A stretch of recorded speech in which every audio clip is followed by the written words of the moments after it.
turn now to another one of the major talking points, believe it or not, ahead of Saturday's coronation. And that is some of the items of, what would you say, clothing, jewellery or non-jewellery, plantation that is supposedly going to be worn on Saturday. And there are strong rumours that, the fantastic regal jewel-encrusted tiara that we're all expecting a lot of the ladies present to be wearing might not be worn, and indeed Kate might be wearing some kind of floral headdress. And I want to know whether or not people think that's a good idea. I'll play you some clips of what the Great British Public said. But on the left there, if you're watching us on the telly, that's a tiara. In case I can't believe I have to talk you through this, by the way. But on the left there, that's a tiara, and on the right there, that's some flowers. Right, okay, great stuff. I'm going to bring in Michael Cole now, royal commentator. Michael, could you tell there which one was which? Yes, I could tell the difference, and that's interesting. Now, of course, we don't know whether it's true.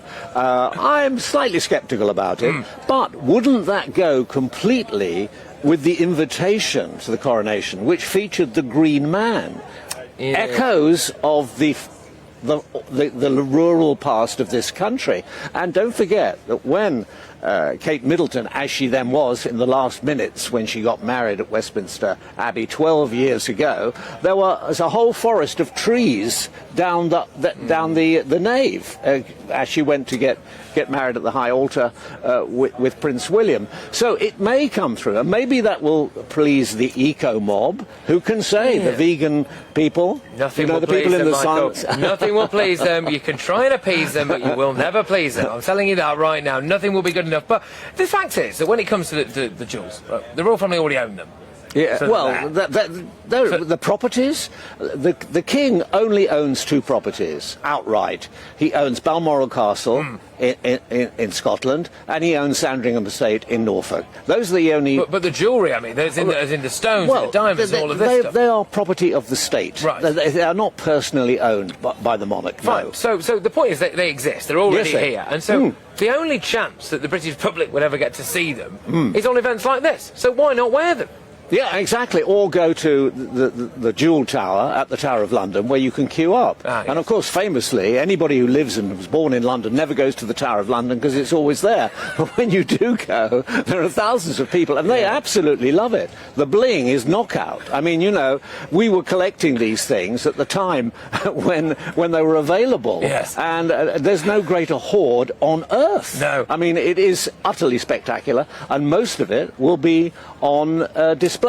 Nearly everything was created, since the reign of Charles II, because Cromwell broke up and destroyed all of the royal jewels, and the orb itself has got a bit of a bent cross. Why? Because Captain Blood broke in to the Tower of London and tried to steal them, and one of his merry men dropped it, and it's still got a bit of a wonk on it. Oh my gosh! I tell you what, it's a good job you're here for all of these wonderful little insights. But, so I was out and about a bit earlier on, and as I like to do, get myself some company, keep myself busy, and I was chatting to a few people. I believe we're going to have a clip of one of them now, who I think some people might remember from yesterday. There's a chap called Patrick, so shares the same name. Yes, indeed we do. This is great. Okay, so royal superfan called Patrick. He's been camping out and is still doing it. I saw him earlier today, actually. He's in good form.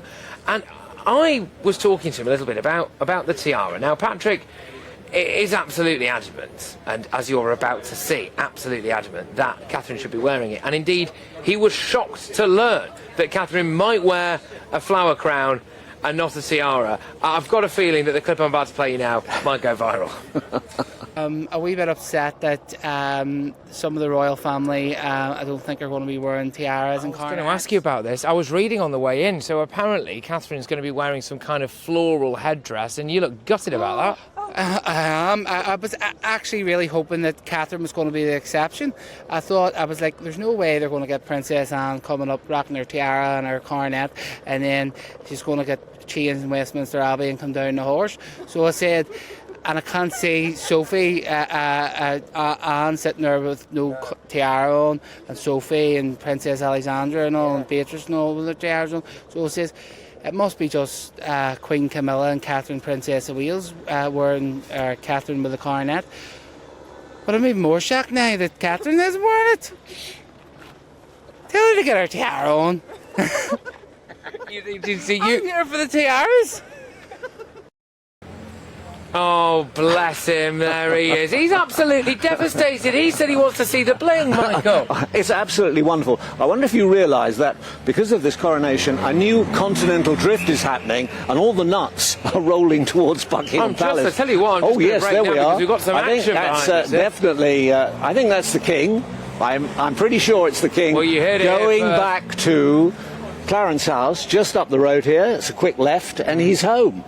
I think they probably have been doing the last minute, or perhaps not even the last minute, rehearsals and preparations in there today, in the big ballroom, which is the big enough space to replicate the Abbey spaces. So that's what we just saw. Fantastic. Well, look, this is absolutely wonderful stuff to be here at Buckingham Palace. It does. I know this is Michael Cole's natural habitat. Okay, so they all know him around these parts. All right, so you can't move for people asking for pictures and autographs. Not true. The things I've seen him sign. By the way. Anyway, there we go. No. But this is part and parcel of it all, okay? As we bring you the big build-up to the coronation, because it's for little events like that when you see the people going past and whizzing past and getting out and about and talking to royal super fans and wonderful people who watch GB News who have been hanging around here a little bit as well. So get yourselves down if you're in the area. Come and say hello. It would be lovely to hear from you. We are here quite literally all week.